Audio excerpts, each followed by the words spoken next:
Bonjour, bienvenue à vos 10 minutes juridiques par le cabinet d'avocats Landau Associés pour VK. On va parler des conférences l'eau dans nos territoires, mais tout de suite les brefs de la semaine avec un décret sur les services d'inspection générale ou de contrôle et les emplois dans ces services. Deux bonnes informations, c'est qu'il y a une baisse des agressions contre les maires et une généralisation du bouton d'appel. En fait, il y a différents systèmes, montre, envoi SMS, d'appel d'urgence pour les élus, enfin pour les maires.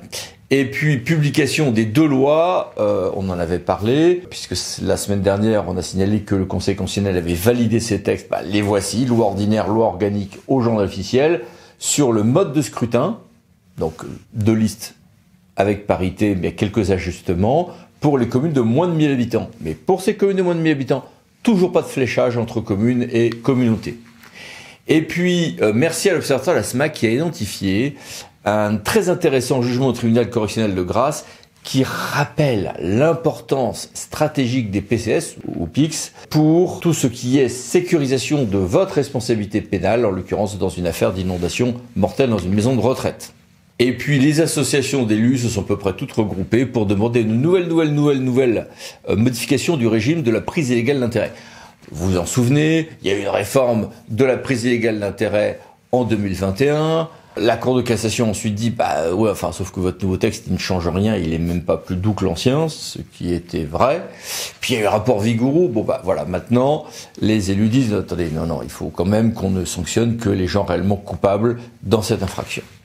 Gros volet financier cette semaine aussi, avec évidemment, comme tous les ans, les attributions individuelles de DGF, reversement de la compensation de la part salaire de feu la taxe professionnelle, dotation élus locaux.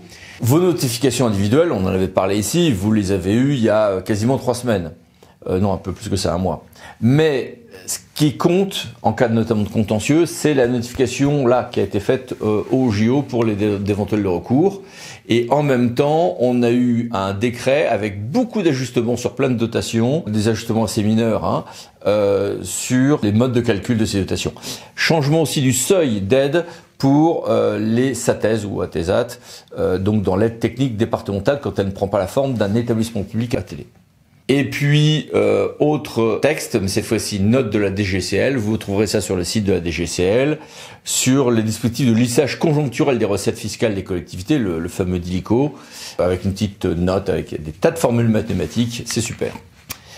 En matière d'eau, on a eu une adaptation des obligations de mise en ligne d'informations pour les services publics de l'eau et de l'assainissement, et la Intercommunalité de France, ex-ADCF, a mis en ligne une intéressante FAQ sur la réforme touchant les communautés de communes et la prise de compétences ou la non-prise de compétences eau et assainissement.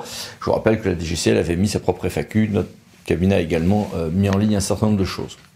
Petit moment d'optimisme quand on voit que l'inspection des installations classées a dressé un bilan qui peut remonter un peu le moral, moins de trafic illégaux de déchets, baisse des émissions de polluants dans l'air et pour partir sur l'eau évidemment hors PFAS, stabilité de l'accidentologie mais avec une baisse des accidents majeurs, bref, 2-3 choses intéressantes. Et légère décroissance, toujours dans le même sens de l'optimisme, de la consommation d'espaces naturels, agricoles et forestiers. Enfin, ça reste une décroissance petite et lente, à un moment donné où, comme vous le savez, au Parlement, il y a des grands débats sur le point de savoir s'il faut maintenir ou assouplir les règles en matière de ZAN. Ce qui nous conduit à l'urbanisme, avec l'ACA de Nancy qui nous dit que, vous savez, quand il y a un PLUI, communes et communautés sont censées fixer les modalités de leur collaboration. Enfin, c'est la communauté qui fixe les modalités de sa collaboration avec les communes membres. Une fois que j'ai fait cette délibération, il faut le respecter à la lettre, sinon, boum, annulation du PLUI. Et puis la Cour de cassation, de son côté, nous dit que l'astreinte, en cas d'infraction au code de l'urbanisme, l'astreinte, dans le cadre d'une remise en état des lieux, peut dépasser ce que demande la partie civile, en l'occurrence la commune, et le juge n'a pas l'obligation de justifier de ces sommes au regard des ressources des personnes condamnées. Et puis on a eu un décret aussi sur les expropriations d'immeubles indignes.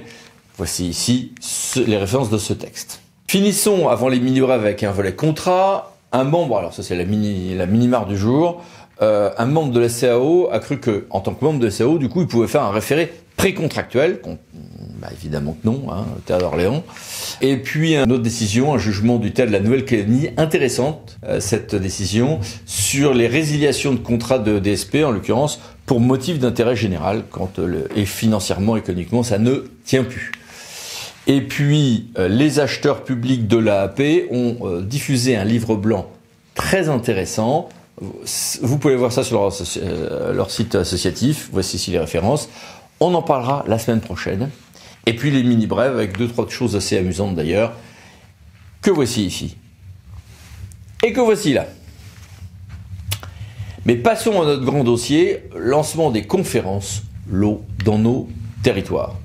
Bon, on avait eu un grand plan eau du président de la République, puis une conférence nationale sur l'eau qui a un petit peu coulé avec le gouvernement Barnier, et on passe maintenant à un volet régional, territorial, de tout ceci, avec différents axes.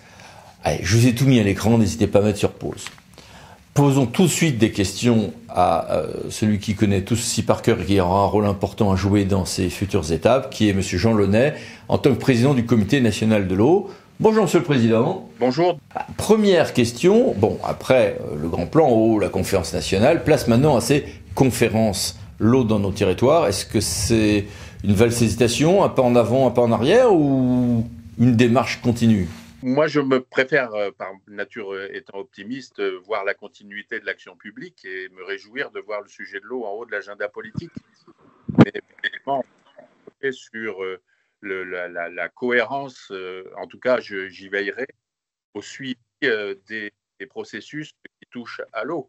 La différence en question qui se profile des territoires, l'eau dans nos territoires, puisque c'est ainsi que le Premier ministre a défini dans son instruction au préfet le sujet, ne doivent pas venir détricoter ce qui avait déjà été acté dans le plan eau. Et quel rôle pour le Comité national de l'eau dans ce cadre? Le CNE en tant que tel ou son président moi-même ont toujours été associés à tous ces processus. Donc c'est encore le cas avec ces conférences l'eau dans nos territoires, puisque je fais partie nominativement en tant que président du CNE du comité de pilotage. Il y aura un état des lieux, un questionnaire, toute une méthodologie assez précise. Quelles sont vos demandes côté CNE à ce stade? Nous y sommes associés, ce comité de pilotage dont j'ai appris ce matin même qu'il devait normalement se réunir le 28 mercredi après-midi. Je vous en donne la primeur, ce n'est même pas encore officiellement confirmé. Je pense que le ministère est en train de joindre tous ceux qui doivent y participer. C'est ce comité de pilotage en lien avec tous les ministères et sous la houlette de la ministre de la Transition écologique qui va voir les éléments de cadrage pour des conférences qui vont se dérouler dans les territoires entre le mois de juin et le mois d'octobre. Et ensuite, le partage de l'état des lieux est en lien avec les COP territoriales, dont je rappelle qu'elles avaient lancé le ministre lui-même, les COP régionales territoriales, par une circulaire de mars 2025. Donc il y a une articulation des processus que souhaite le Premier ministre. Et avec un pilotage qui associe très largement les différents acteurs locaux, je crois. J'ai défendu dans les discussions en amont de la préparation de ces conférences l'eau dans nos territoires, l'importance des bassins versants et de s'appuyer sur les grands bassins hydrographiques du territoire national et avec les outils que sont les agences de l'eau sur les territoires. D'ailleurs, je souligne que pour la de l'eau à Dour-Garonne, on a déjà des bassins dédiés au sujet des conférences territoriales sur l'eau. Sur ce sujet, je pense que c'est bien qu'il y ait tous les échelons géopolitiques et administratifs qui soient associés au processus. Bon, évidemment, la première des thématiques listées est celle du partage de leurs ressources et des conflits d'usage. Bien sûr. Quelle est la position du CNE sur ces questions ô combien délicates? Du conflit d'usage, c'est le cœur de la mission du CNE. Au moment où le réchauffement climatique nous amène des désordres, aussi bien avec des excès d'eau ou des manques d'eau, il est particulièrement important de se poser la question de la disponibilité de la ressource en eau à l'aune du partage entre les différents usages. Et évidemment, l'alimentation potable est l'usage principal et central. L'agriculture ne peut pas exercer son métier, sa vocation et aussi souvent la souveraineté alimentaire de notre pays si elle ne dispose pas d'eau. Donc la demande est légitime. Simplement, dans ce lieu qu'est le CNE, nous arc-boutons pour chercher la bonne maille, la juste proportion du partage. Et c'est pour ça que les situations, il faut se reporter aux situations locales. Les dictats nationaux ne peuvent pas s'imposer aux différentes données locales. Et avec quel calendrier prévisionnel parce que s'il faut loin ensuite, ça risque d'être un petit peu tard, au regard de l'insécurité, de la faible visibilité que l'on a dans le calendrier politique aujourd'hui. Les conférences doivent se tenir de juin à octobre. Ce que je pense, même si ce risque d'incertitude politique existe, le processus est lancé, il doit se tenir. Pour la cause de l'eau, il est important qu'il se tienne. Donc, de juin à octobre, les conférences se tiennent dans les territoires. Le Comité national de l'eau, et je l'ai demandé, sera associé à la conclusion. Ce sera même normalement le lieu de la conclusion et de la synthèse après les analyses des différents bassins hydrographiques. Le processus devant se terminer en fin d'année globalement. Et avec des réformes législatives ensuite, en 2026 par exemple, ou pas? Je ne pense pas qu'il soit forcément utile qu'il y ait suivi législatif à ces sujets. Il vient d'y en avoir un qui est, de mon avis, de mon point de vue, pas très cohérent. Hein. C'est le recul sur le transfert de la compétence de l'alimentation en eau potable qui devait se faire normalement en 2026 aux établissements publics de coopération intercommunale et qui affiche justement le maintien de la compétence aux communes. Pour moi, c'est une mesure que j'assimile plus à un recul. Je note cependant que la possibilité reste ouverte d'organisation à d'autres niveaux de gouvernance autour de syndicats, aussi bien Michel Barnier que Bayrou ont utilisé le terme. Donc, je pense qu'on peut continuer de travailler sur le sujet d'une amélioration de la gouvernance de l'eau et également pour faire vivre le plan eau avec les éléments qu'apporteront les conférences territoriales sur l'eau. Merci beaucoup, Monsieur le Président. Au revoir, Monsieur Landau. Au revoir. Et merci à vous.